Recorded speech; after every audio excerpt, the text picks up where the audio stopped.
They threw her down in front of him like she was nothing. The coarse stone floor bit into her knees, through the thin fabric of her trousers, a sharp, grinding pain that she refused to acknowledge. A guard's heavy boot rested between her shoulder blades, pinning her. A casual display of ownership. She kept her head bowed, not in submission, but to watch the way the dust motes danced in the single shaft of winter light piercing the high arched window of the throne room. It was a detail to hold on to, a small, physical truth in a room choked with lies. Then the cloth fell open. It wasn't a dramatic unraveling, just a tired slide of heavy, worn wool. The bundles she had clutched to her chest, the supposed prize of her thievery, loosened, and nobody spoke. The sound of a collective, sharp intake of breath. The silence that fell was a different kind from the one that had greeted her arrival. That had been a silence of contempt. This was a silence of shock, of a world tilting on its axis.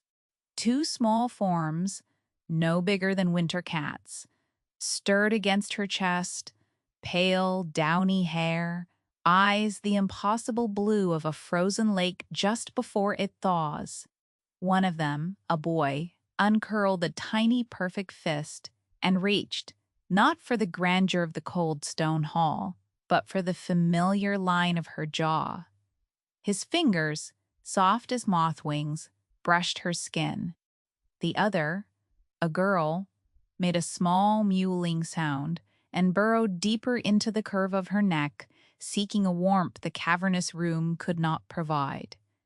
They were cubs, wolf cubs, and in the stunned quiet, their scent bloomed, not the wild, feral scent of the forest, but the unmistakable protected scent of a royal bloodline. The king, Kalen, had not moved. He sat on the throne, carved from the heart of a petrified ironwood tree, a monolith of stillness in a court that had frozen around him. Alara had felt his eyes on her from the moment they dragged her in, a pressure that was different from the guard's brute force. It was a weighted, analytical gaze. He had been watching her, not the spectacle. Now, his attention was a physical thing, a line drawn taut between the high dais and the floor where she knelt. The guards, sensing the shift, grew uncertain. The boot on her back eased its pressure. The man who had accused her, a portly border captain, with a face flushed from self-importance, began to stammer. "Your Majesty, we found her at the edge of the sunken wood. She had this bundle. We thought it was poached silks." His voice trailed off, strangled by the sheer impossibility of what lay nestled against the Omega's throat. Ilara slowly, deliberately, lifted her head. Her gaze bypassed the sputtering captain, the gawking courtiers. It landed on the king. Her eyes were not pleading. They were not defiant. They were a statement. Here they are. What will you do now? His face was a mask of control, honed by years of sitting on that unforgiving throne. No flicker of surprise, no hint of the fury or fear that must be coiling in his gut. But she saw it, not in his expression, but in the absolute absence of one. It was the stillness of a predator that has scented something inexplicable on the wind, something that could be prey or could be a fire that will consume everything. He held her gaze for a beat. 2.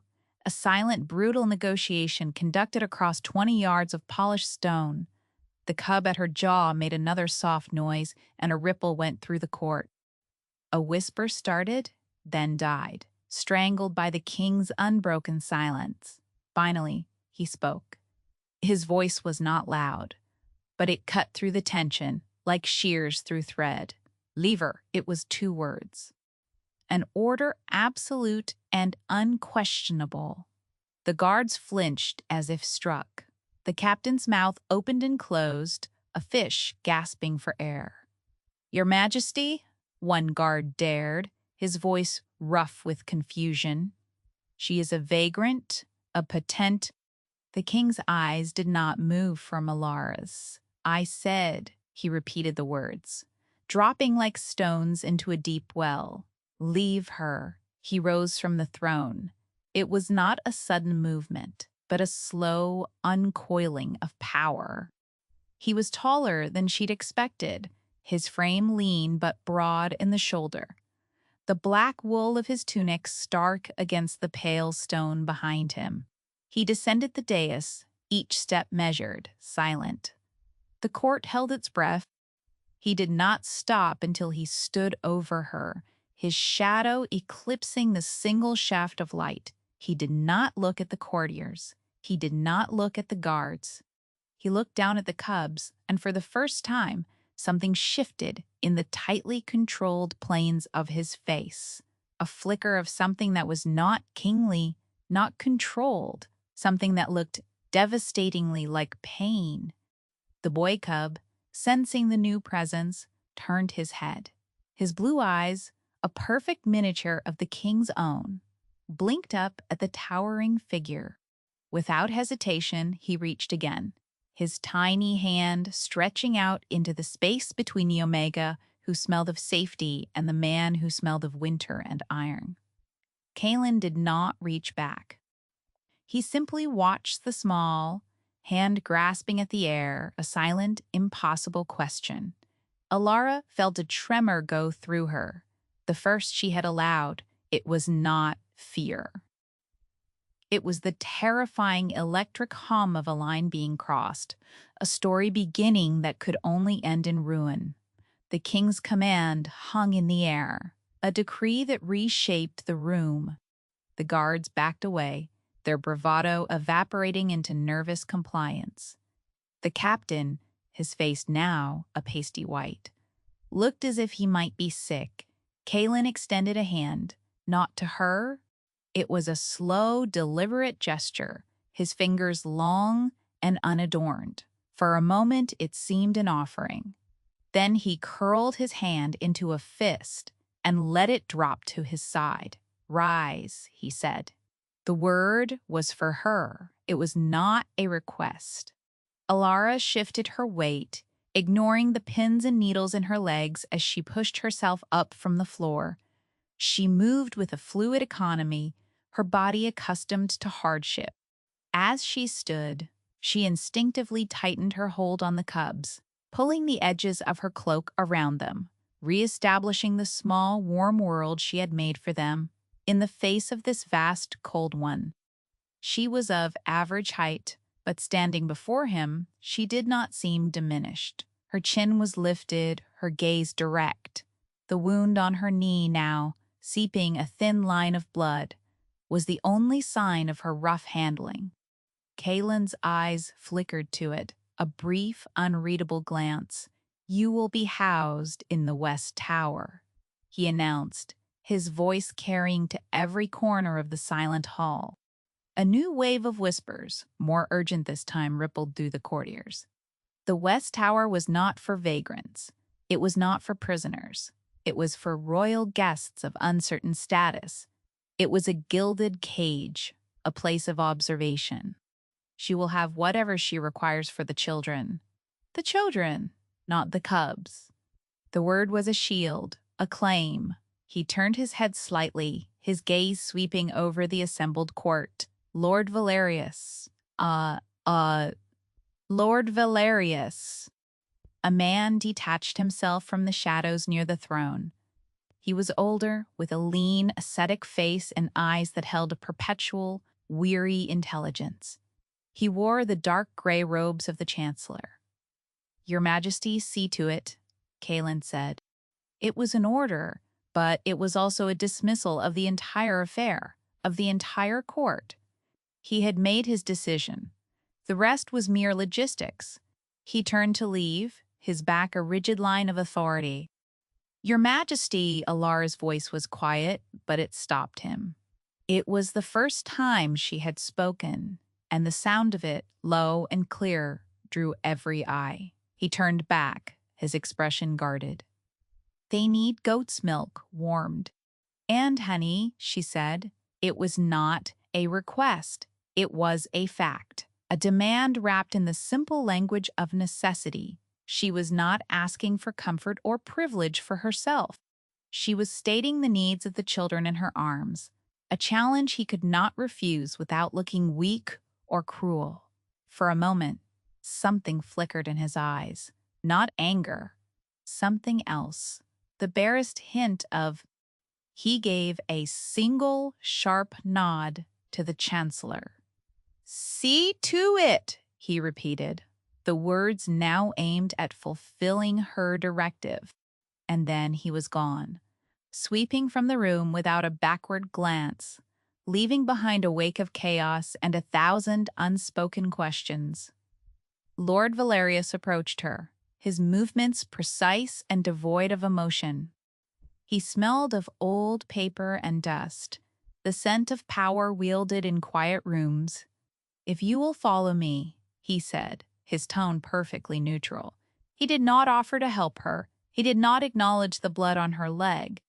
He simply began to walk, expecting her to obey. Alara shifted the weight of the cubs, the girl now fast asleep, the boy watching the Chancellor with wide, unnervingly intelligent eyes. She took a breath, the air still thick with the court's shock and her own precarious triumph. She followed the Chancellor, her bare feet making no sound on the stone. As she passed the spot where she had knelt, she glanced down. A small, dark smear of her own blood marked the floor, a sigil, a beginning. The walk to the West Tower was a study in contrasts. They moved through opulent corridors, tapestries depicting ancient victories lining the walls, their threads dulled by centuries of dust. Servants flattened themselves against the walls as they passed, their eyes wide with fear and curiosity. It was a world of immense power, and she was a foreign object introduced into its delicate mechanics. The Chancellor said nothing. Alara asked nothing. The silence between them was a different sort, a professional political silence. He was evaluating her, she was evaluating him. The chambers he led her to were not a cell. They comprised a small suite, a sitting room with a cold hearth, and a bedroom with a large canopied bed that looked ludicrously soft. The windows were tall and unbarred, looking out over the inner bailey and the distant, snow-dusted peaks of the mountains. It was luxurious. It was isolating. It was a cage. "A servant will be assigned to you," Valerius said, his voice echoing slightly in the sparsely furnished room. "Your meals will be brought. The milk will be arranged." He looked at the cubs, his expression for the first time showing a flicker of something beyond professional detachment. It looked like distaste. "The king has made a difficult situation more so. I would advise you not to make it worse." "I found them in a hollow log near the Black River," Alara said, her voice even. "Their mother was dead. Arrows." She met his gaze. "Whose arrows, Chancellor?" Valerius's expression tightened. "The world is full of poachers and brigands. You were fortunate." The king was in a merciful mood. "Do not mistake it for anything else." He turned to go a door, closing in the distance.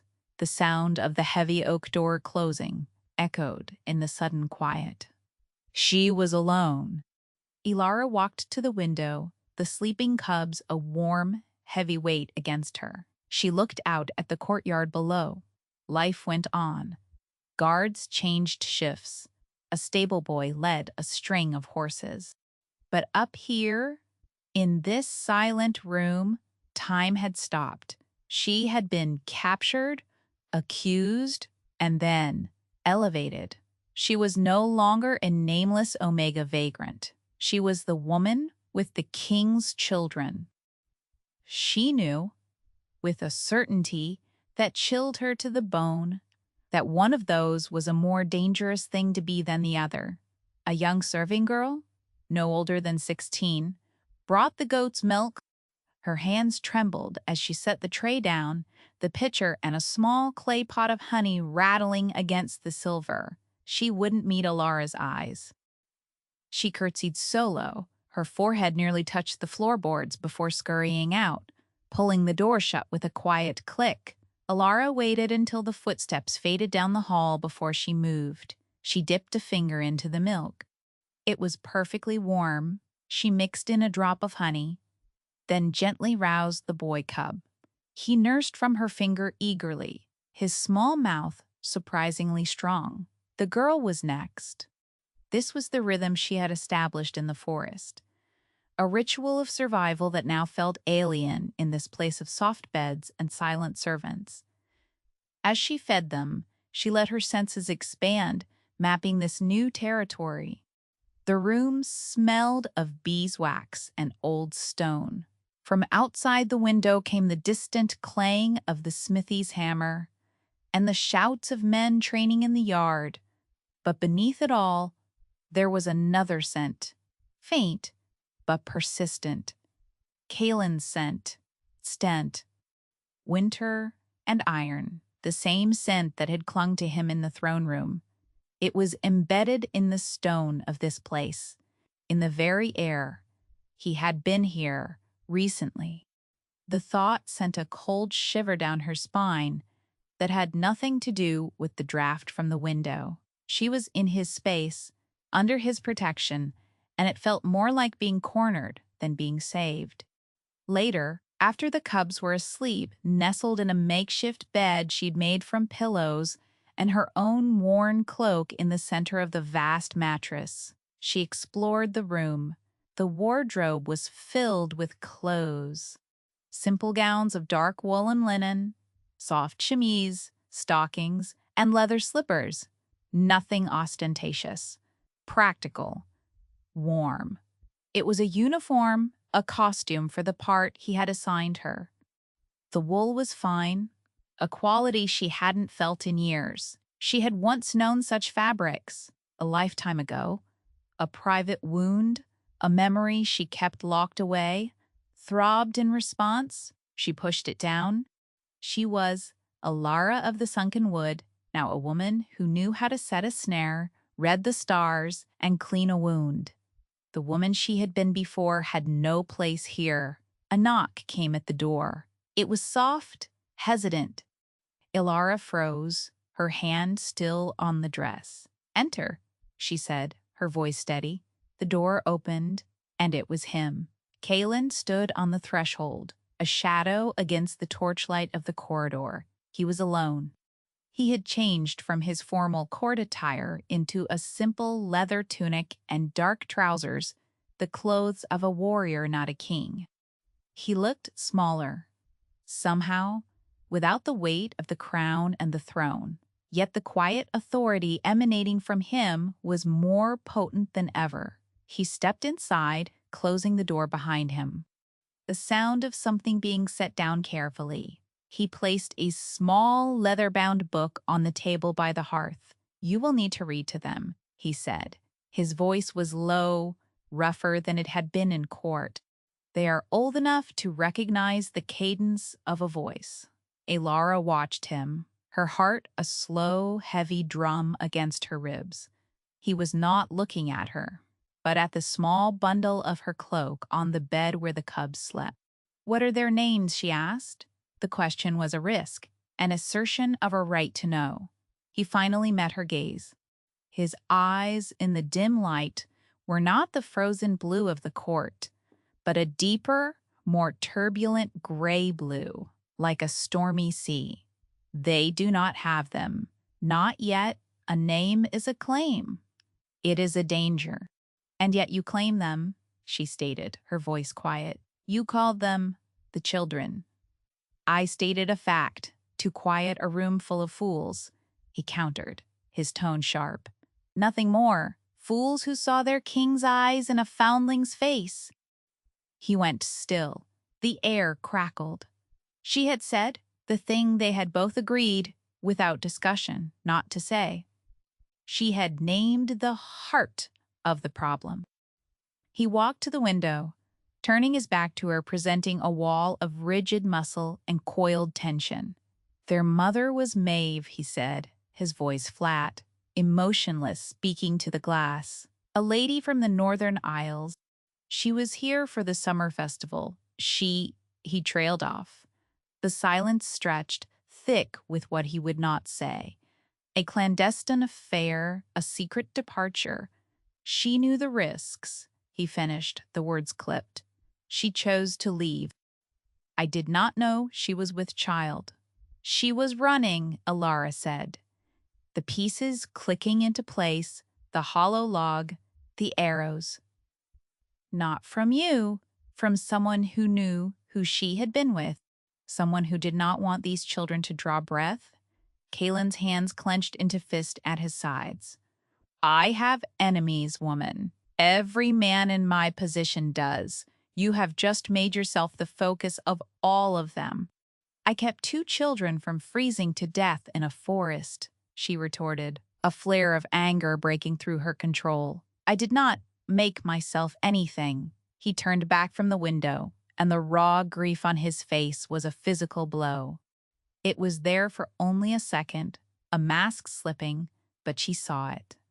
The profound, gutting sorrow of a man who had just learned of a loss. He hadn't even known he'd suffered. It was worse than his anger, more dangerous. And now you are here, he said, his voice regaining its cold composure. In my tower, with my children. What is it you want? The question was a knife, pointed at her throat. He expected her to want something. A title. It was the only language his world understood. Alara looked from his hard, suspicious face to the sleeping forms on the bed. She thought of their warmth against her skin, the instinctive trust in their touch. I want them to live, she said, the simple truth of it anchoring her. That is all I have ever wanted. His eyes searched hers, looking for the lie, the angle, the hidden motive. He found nothing but the flat, weary honesty of her statement. That seemed to disarm him more than any threat or plea. He gave a sharp, almost imperceptible nod. Then, we are in agreement, he said. He turned and left as silently as he had come, the heavy door closing behind him, leaving her with the book, the scent of winter and iron, and the terrifying weight of their shared purpose. The days settled into a strange, suspended rhythm. Alara's world shrank to the confines of the West Tower suite, a small kingdom ruled by the needs of 2 infants. The servant girl, Lyra, grew less terrified, her movements losing their frantic edge as she realized Alara was not some scheming seductress from a court ballad, but a quiet, capable woman focused solely on her charges. Lyra became a source of small informations, her chatter about the kitchens or the guards. A lifeline to the world outside the court, she whispered, was in an uproar. Factions were forming. Some whispered that Alara was a northern spy, others that she was a forest witch who had ensorcelled the king. The most dangerous rumor, the one spoken only in the deepest shadows, was the truth, that the cubs were Kalen's bastards who threatened the legitimate and still childless line of succession he shared with his queen. Alara had not seen the queen. She was an abstraction, a political necessity Kalen had married 5 years ago. A princess from a neighboring kingdom to secure a fragile peace. Lyra said she kept to her own wing, a beautiful, sorrowful ghost in the castle's machinery. Ilara's only other visitor was the king. He came at night, always after the castle had settled into a deep quiet. He never announced himself. The door would simply open, and he would be there, a dark shape against the hallway's gloom. He never stayed long. His visits were rituals of quiet observation. He would stand by the hearth, watching as she fed the cubs or rocked them to sleep. He spoke little, and when he did, it was of practical matters. The girl, he observed one night, had a small rash on her back. Ilara, without looking up, told him it was from the fine linen sheets and that she needed coarser washed-out cotton. The next day, a stack of old, soft cotton appeared outside her door. Another night, he found her humming a low, wordless lullaby. He froze in the doorway, his face unreadable. "What is that song?" he asked, his voice tight. "It is not a song," she replied. He said nothing more, but he stayed longer than usual that night, a silent sentinel by the fire, listening. The book he had brought her lay on the table, untouched. She didn't need it. The cadence of her own voice was enough. The motif of their strange relationship became the cubs themselves. They were the bridge, the battlefield, and the only subject of their conversation. One evening, the boy cub, who was growing bolder, crawled off the pallet on the floor and made a determined, wobbling line for the king, who stood near the door. He reached the king's boots and, with a soft grunt of effort, pulled himself up to stand, clinging to the worn leather of Kalen's trousers. Kalen went utterly still, looking down at the small, pale-haired child clutching his leg as if he were a tree. Ilara watched, her breath caught in her throat. Slowly, as if lifting a great weight, Kalen knelt. He did not touch the boy. He simply lowered himself to his level, their faces now only inches apart. The boy looked at him with solemn, curious eyes, an exact echo of the man before him. Then he reached out a small, chubby hand and touched the king's jaw, right where his own fingers had once touched Ilara's in the throne room. It was a gesture of pure, innocent recognition. Kalen's eyes closed for a brief, unguarded second. The control, the iron mask, vanished, and in its place was a landscape of such profound, aching loneliness that Ilara had to look away.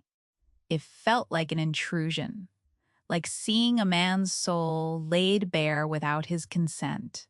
He was not saved by her, he was witnessed by her. That, she was beginning to understand, was infinitely worse. He did not speak a word. He simply stayed there, kneeling on the cold stone floor, a small hand on his face until the boy grew tired and slumped against his knee. Only then did Kalen gently scoop him up.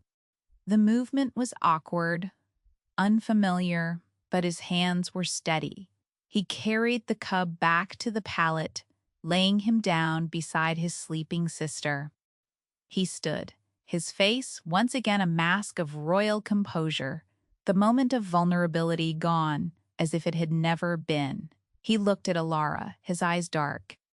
"Lord Valerius believes you should be questioned," he said, the sudden shift to politics a jarring splash of cold water formally. "He thinks you are withholding information about Maeve's death." "Am I?" Ilara asked, her voice cool. "You were there," he stated. "Tell me what you saw." "I saw a dead woman in a clearing, 3 arrows in her back, a cold camp, tracks of 2 horses, shod, heading south away from the river. The men who killed her were professionals. They were not common brigands." He processed this, his gaze sharp and analytical. "Nothing else? No emblem on the arrows? No words spoken?" "She was dead when I found her, Your Majesty," Ilara said, a hint of ice in her tone. "I was rather more concerned with the 2 infants freezing to death beside her." His jaw tightened. He knew she was right. He was probing for a weakness, a lie, and she was giving him nothing but hard, unpalatable truths. He walked to the door, his hand resting on the iron latch. "Valerius is a patient man," he said, his voice a low warning. "His methods are not always swift. Be careful what you say, and to whom." He left, and the silence he left behind was heavier than before. Ilara went to the bed and touched the sleeping cubs, her fingers brushing their downy hair. She had not told him everything. She had not told him about the small carved bird she had found clutched in Maeve's cold hand, a token made of white pine, a wood that did not grow in the northern isles, but was favored by the artisans of the Queen's southern homeland. She was not withholding it from malice. It was a weapon, her only one.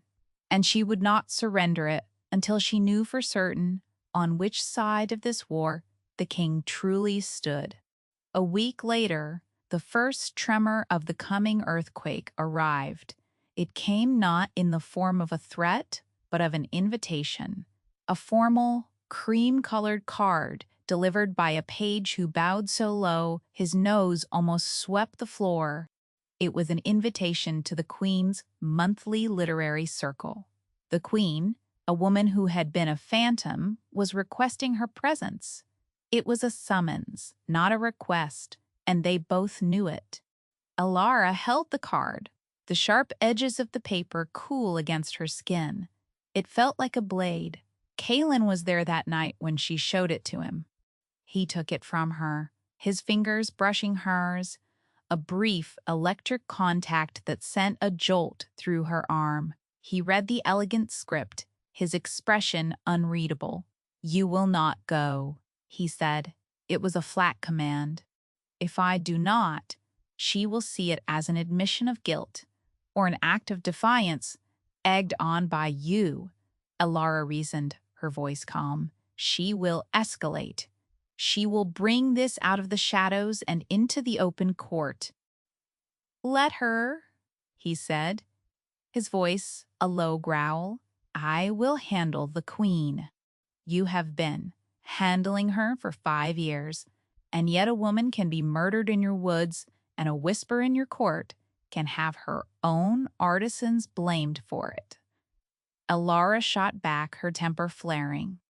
The words were too sharp, too close to the secret she held. His head snapped up, his eyes narrowing. "What do you mean by that?" he demanded. She held his gaze, her heart pounding. She could retreat, feign ignorance, or she could push. She chose to push. "The men who killed Maeve were careful," she said, her voice dropping to a near whisper. "They left no signs, except one." She walked to the small chest where she kept her few possessions, her worn trousers, her knife, the scraps of her old life. From the bottom, wrapped in a piece of cloth, she retrieved the small wooden bird. She held it out to him on her palm. It was crudely carved, but the likeness was unmistakable. A sea hawk, the emblem of the Queen's southern house. Kalen stared at the bird as if it were a scorpion. The color drained from his face. The silence in the room was absolute, broken only by the crackle of the fire and the soft breathing of the sleeping cubs. He looked from the bird to her face, and for the first time, she saw not a king, but a man trapped. A man who had built his reign on a fragile peace, a political marriage, who now saw the evidence of a deep, venomous betrayal coiled at the heart of his own court, his own bed. He took the bird from her palm. His fingers were cold. "Where did you find this?" he asked, his voice strained in her hand. Alara replied softly. He closed his fist around the small piece of wood, his knuckles white. He stood there for a long time, staring into the fire, the muscles in his jaw working. Alara felt a strange, unwilling pang of something akin to sympathy. She had just handed him the weapon that could destroy his kingdom or his wife, or both.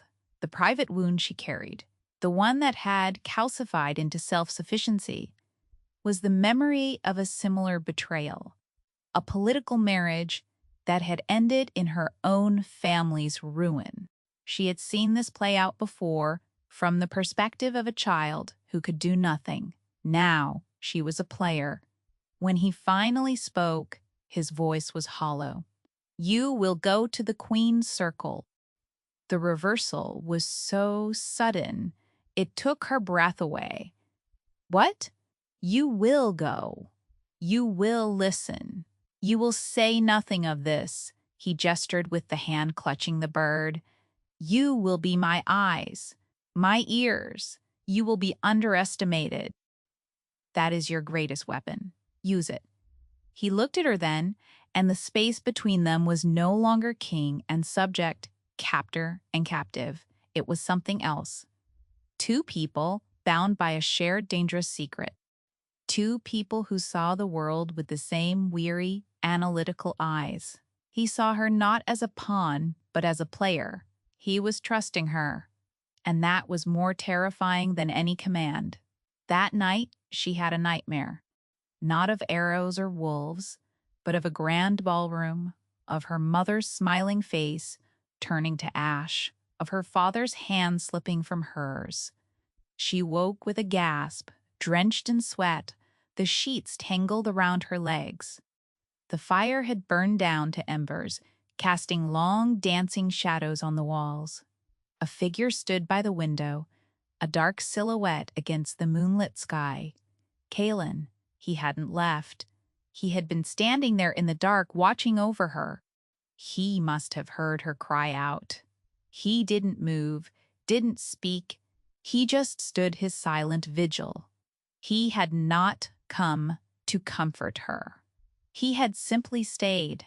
He was witnessing her weakness, her fear, laid bare in the dark. Alara pulled the blanket up to her chin, her heart hammering against her ribs. The intimacy of his silent presence was more unnerving, more profound than any touch. She was a secret he kept. And in the dark of the West Tower, she was beginning to realize he was becoming hers too. The Queen's literary circle was held in a sun-drenched solarium, a hothouse of flowering plants and carefully cultivated women. The air was thick with the scent of jasmine and malice. Queen Isolde was as beautiful as the ballads claimed, with hair like spun gold and eyes the color of a summer sky, but her beauty was a cold thing, like a perfect, flawless statue. Her smile did not reach her eyes, and her hands, fluttering over a volume of poetry, were restless, her fingers adorned with sharp, glittering rings. Ilara, dressed in the simple dark blue gown, was a crow in a flock of peacocks. The other ladies, wives and daughters of high lords, appraised her with thinly veiled contempt. They offered her sweetened wine she did not drink, and small honeyed cakes she did not eat. They spoke of poetry and tapestries, but their words were daggers, each question a subtle probe for weakness. "You are from the forest, I hear," one lady said, her voice dripping with condescension. "How rustic. Do you even read?" "I read the seasons," Alara replied, her voice even. "I read the tracks of a fox in the snow. I read the clouds for rain. Some stories are not written in ink." The lady flushed, unsure if she had been insulted. Queen Isolde watched the exchange, her blue eyes glittering. She beckoned Alara closer. "We are so grateful to you," Isolde said, her voice a soft melodic purr, "for finding the poor lost lambs." He speaks of little else. The word lambs was an insult, a deliberate diminishing. "They are not lambs, your majesty," Alara said quietly. "They are wolves. They will be strong." Isolde's smile tightened at the edges. "Yes, of course. But strength, my dear, can be a liability. It invites challenge. It is so much safer to be soft, to be pliant, to know one's place." It was a threat, delivered with the sweetness of a songbird. This was the antagonist, Alara realized. Not just this woman, but the entire structure she represented. The world of soft, pliant women who wielded power through poison and whispers, who would see a child as a threat and a mother as a rival. Alara merely inclined her head. "I will remember your counsel, your majesty." She spent the rest of the afternoon in a corner, a silent observer, just as Kalen had instructed. She listened to the cadence of their speech, the lilt of their laughter. She watched their eyes as they spoke to each other, noting the alliances and the enmities, and she noticed that the queen, for all her southern beauty, kept a small northern falconer's glove on a side table, a memento she would stroke from time to time, a habit that seemed out of place with her persona. That night, she told Kaelin everything. They sat on opposite sides of the cold hearth, the sleeping cubs a small, warm continent between them. She described the women, the conversation, the queen's veiled threats. She told him about the falconer's glove. He listened without interruption, his face carved from shadow. When she was finished, he was silent for a long time. "The glove was a wedding gift," he said finally, his voice rough. "From me." Her falcons were the only thing she truly loved about her home. She said she missed the hunt. "She is hunting still," Alara said softly. He looked at her, his eyes dark with a new, terrible understanding.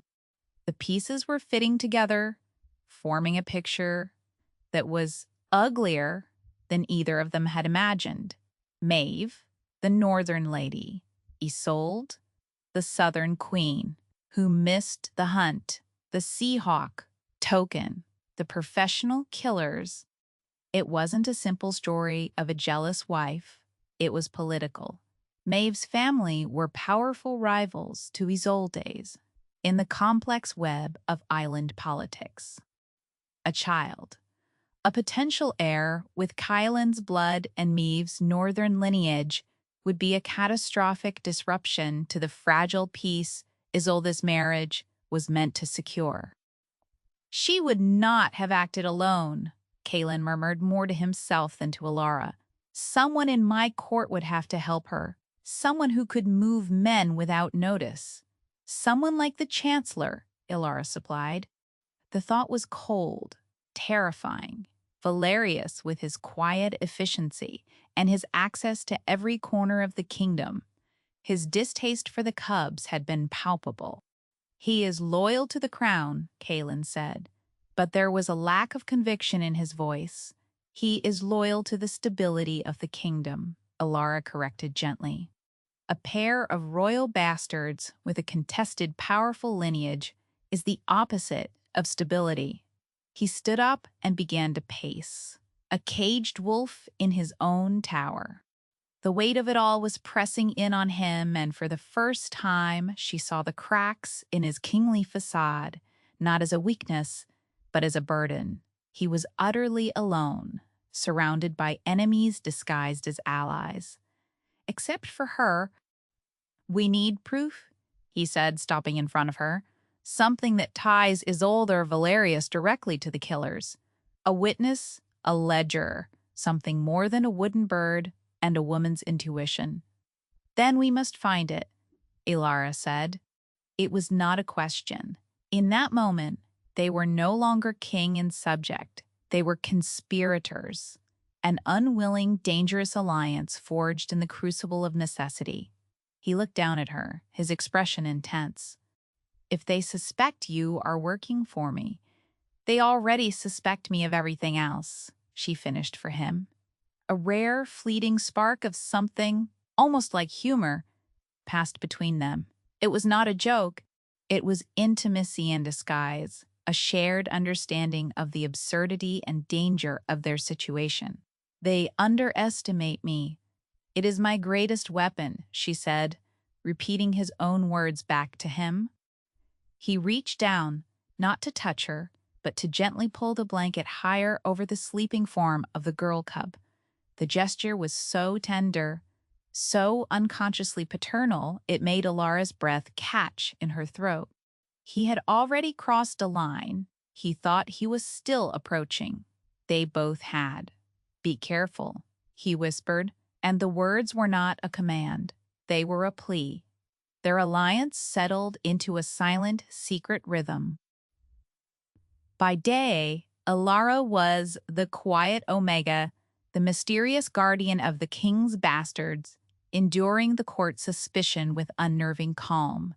By night, she was his spy, his strategist. Their meetings in the West Tower became council sessions. She would report the whispers she'd overheard, the glances she'd intercepted. He would provide context, history, the political genealogies of the players involved. He brought her maps of the castle, marking servant passages and forgotten tunnels. She, with her knowledge of moving unseen, would point out routes, blind spots, opportunities. They worked in quiet concert, two minds honing a single, sharp purpose. The proximity, once a form of imprisonment, now became a necessity. The small suite was their sanctuary.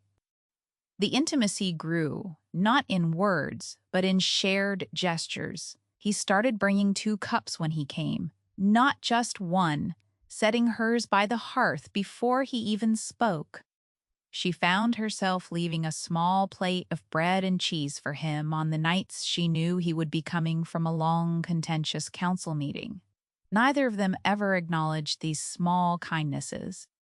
They were simply there, offerings left at a silent altar. One night, he arrived later than usual. A dark bruise marred his cheekbone, and there was a shallow, bloody cut on the back of his hand. He carried the scent of stale wine and fury. "The council," was all he said, his voice a low growl as he slumped into the chair opposite hers. "Valerius is pushing for a formal inquiry into your origins. The Queen supports him." Elara said nothing. She went to the small chest where she kept her supplies. She came back with a clean cloth, a bowl of warm water, and a pot of salve she made herself from yarrow and willow bark. She knelt before him. He stiffened. "What are you doing?" "You're bleeding on the floor," she said simply. Her tone brooked no argument. He watched her, his eyes narrowed, as she gently took his hand. It was a large hand, calloused from sword practice, but it lay surprisingly still in hers. His skin was cold. She carefully cleaned the cut, her touch light and efficient. The silence in the room was absolute, profound. There was only the sound of the cloth on his skin, the crackle of the fire. She could feel the heat of his body, the tension coiled in his shoulders. She was acutely aware of his closeness, the scent of him, iron and winter and something else, something that was just Kaelin. She applied the salve, her fingers brushing against his. A tremor went through him, a barely perceptible shiver. Her own heart hammered against her ribs. This was not part of the plan. This was not strategy.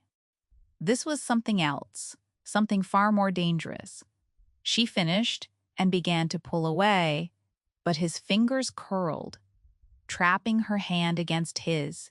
He didn't squeeze. He just held her, his thumb, stroking softly over her knuckles. It was the first time he had touched her with any kind of gentleness, any kind of intent that wasn't purely functional. The touch was a revelation. It was a question and an answer, a confession and a plea. His eyes in the flickering firelight were dark and deep, and she saw herself reflected in them. The king was gone. The strategist was gone. There was only the man, weary and wounded, holding on to the one person in his entire kingdom he could trust. The air grew thick, heavy. The space between them shrank to nothing. He leaned forward. She leaned in. The world narrowed to the inches between their faces. This was the moment, the irreversible fall. And then a small cry came from the bed. The boy cub was awake, sitting up, his face scrunched as if in a bad dream. The sound shattered the spell. They sprang apart as if burned. Kaelin snatched his hand back, standing abruptly, turning away from her to stare into the fire. Elara retreated to the other side of the room, her hands shaking, her entire body thrumming. With a terrifying, exhilarating energy, they had almost crossed it. The silence that fell now was not comfortable or strategic. It was taut, raw, humming with the force of what had almost happened. It was the silence of two people who had seen the bottom of the cliff and had, at the last second, pulled back from the edge. "I should go," Kalen said, his voice rough, not looking at her. "Yes," she whispered, her voice barely audible. He walked to the door, his movements stiff. He paused with his hand on the latch. "Ilara," he said, his back still to her. It was the first time he had used her name. Not woman, not you, her name. It landed between them like a stone, heavy with all the things they could not say. He didn't say anything else. He just opened the door and left, plunging the hallway back into darkness. She stood there for a long time, her hand pressed to her mouth, the ghost of his touch still burning on her skin. She had come to this castle a prisoner, a vagrant. She had become a spy, a conspirator. But now, in the ruins of that almost kiss, she had become something else entirely, a weakness, his weakness. And in this court of wolves, a weakness was a death sentence. The antagonist's final gambit was not a dagger in the dark, but a trumpet blast in the full light of day. Lord Valerius, with Queen Isolde, standing like a silent golden statue at his side, called for a full session of the royal court. The summons was absolute.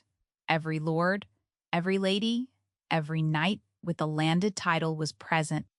The throne room, which had seemed vast and empty when Alara was first thrown upon its floor, was now a claustrophobic sea of silks, velvets, and hostile, curious eyes. Alara stood near the dais, but not on it. Kalen had insisted she be present. She was dressed in the same simple blue gown, a stark island of stillness in the swirling currents of the court. The cubs were not with her. They were in the tower with Lyra, a fact that sat like a stone in her stomach. Kalen sat on the ironwood throne, his face a mask of cold fury. He knew this was an ambush. Valerius, as chancellor, had the ancient right to convene the court to address a matter of grave threat to the stability of the realm, and he had just declared that was what this was. "Your Majesty," Valerius began, his voice resonating with false deference and practiced gravitas.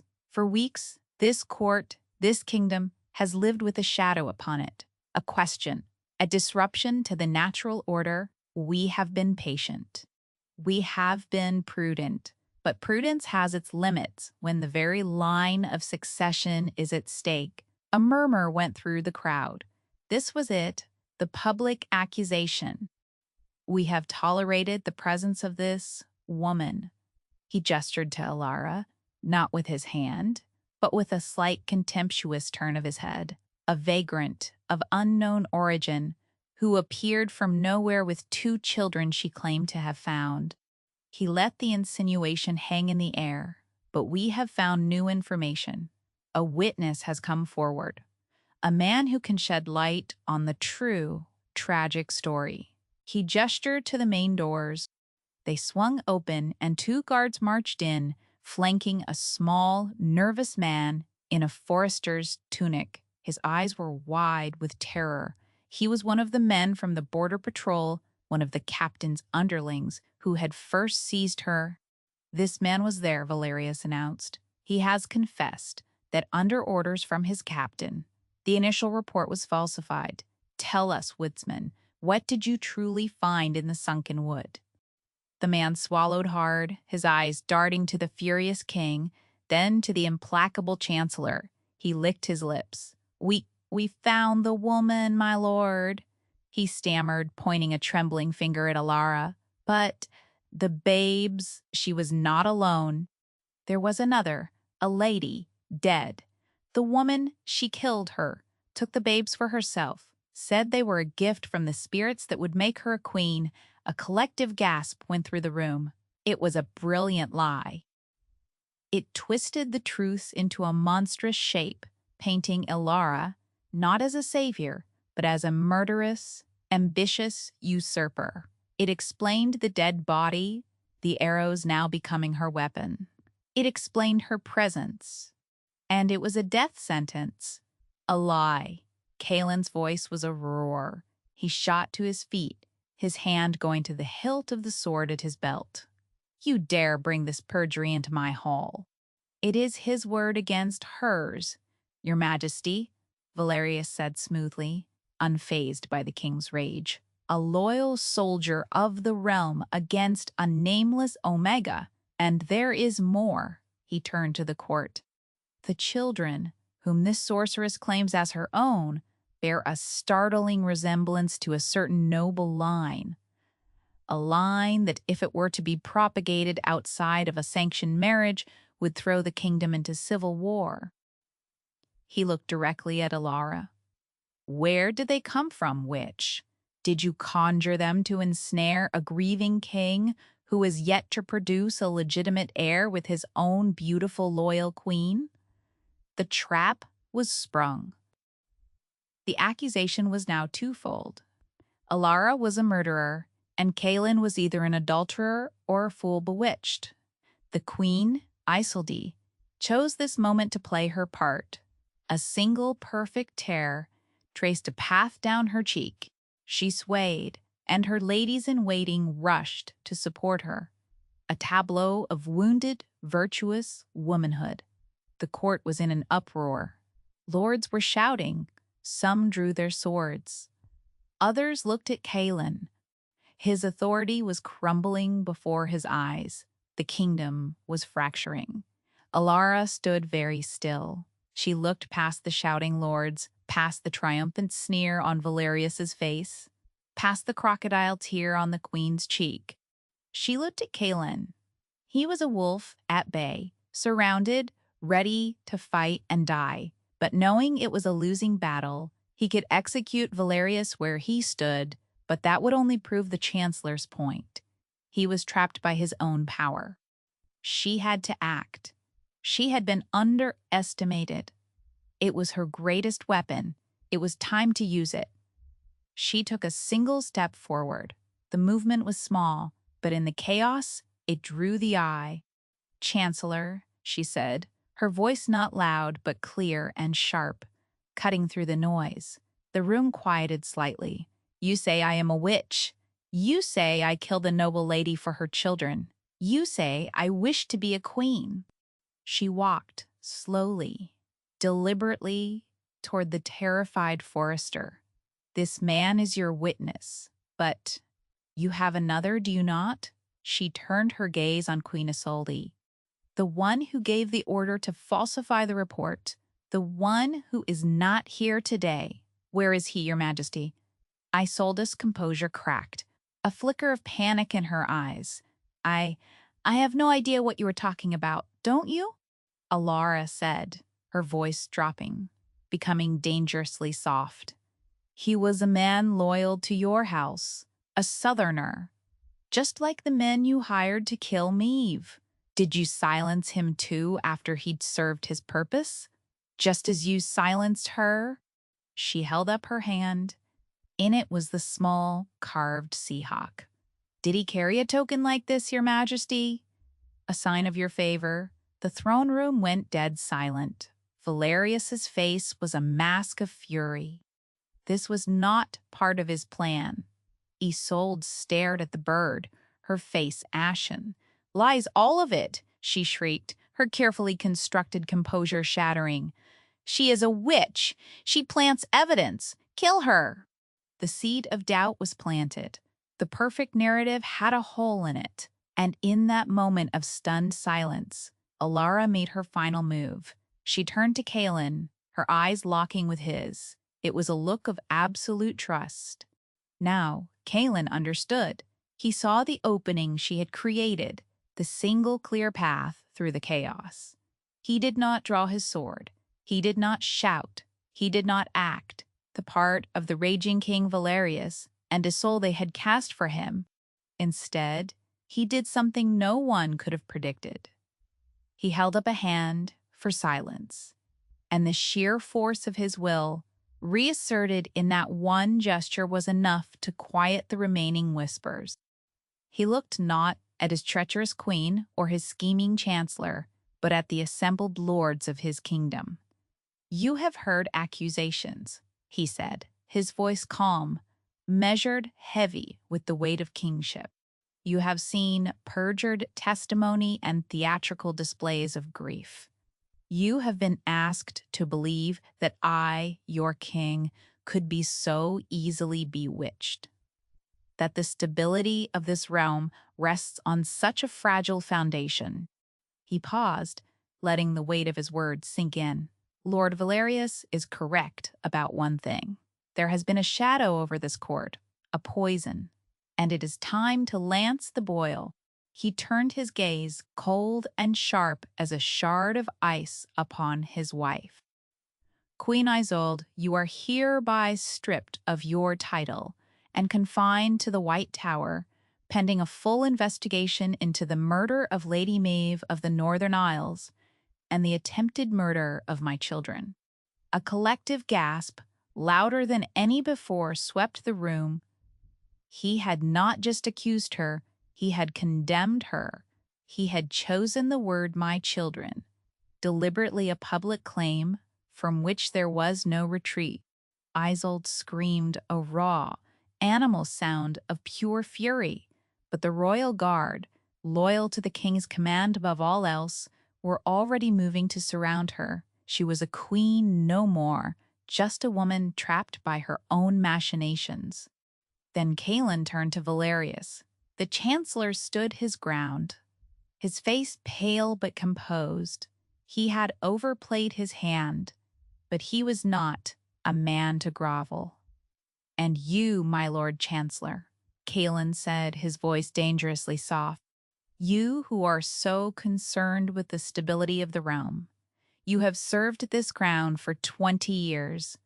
You have been my father's right hand and my own. But your loyalty has curdled into something else.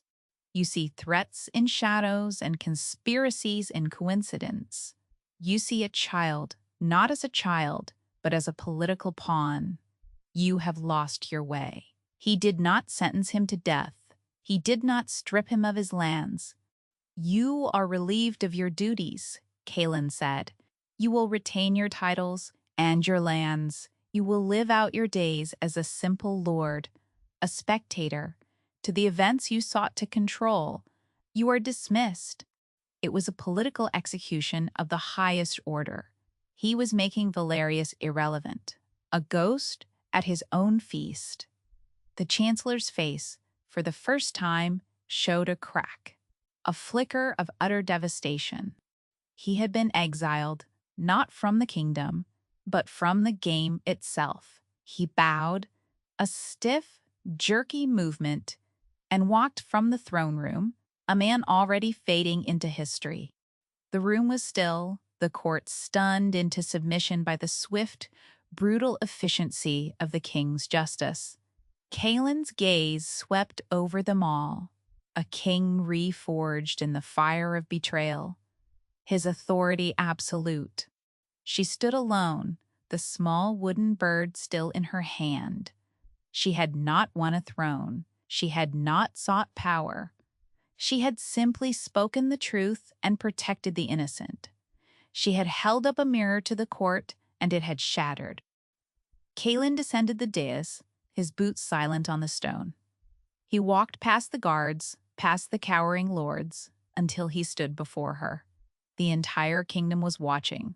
They expected a proclamation, a declaration of love or of status. They expected him to name her his new queen or his mistress. They expected him to reward her. He did none of those things.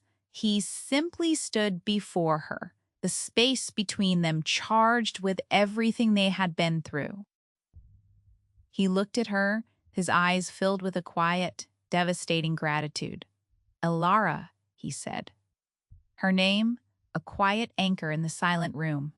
He reached out and gently took the wooden bird from her hand, his fingers closing around hers for a brief, warm moment.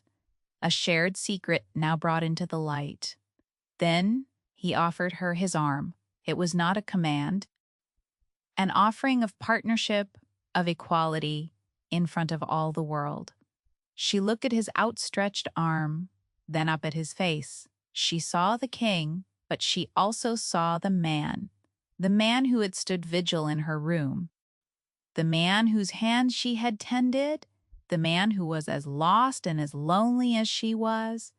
Slowly, she placed her hand on his arm, a simple gesture, an acceptance, a choice.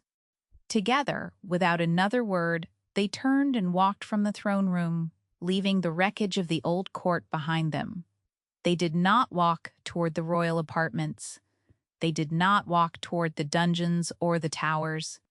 They walked toward the quiet wing of the castle, where two children were waiting for them. The world had exhaled. The battle was over.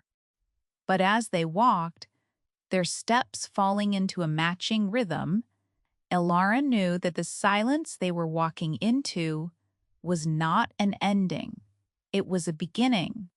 The hard-won, earned silence of a kingdom being rebuilt, of a family being forged, not in blood or law, but in the quiet, unbreakable bonds of trust.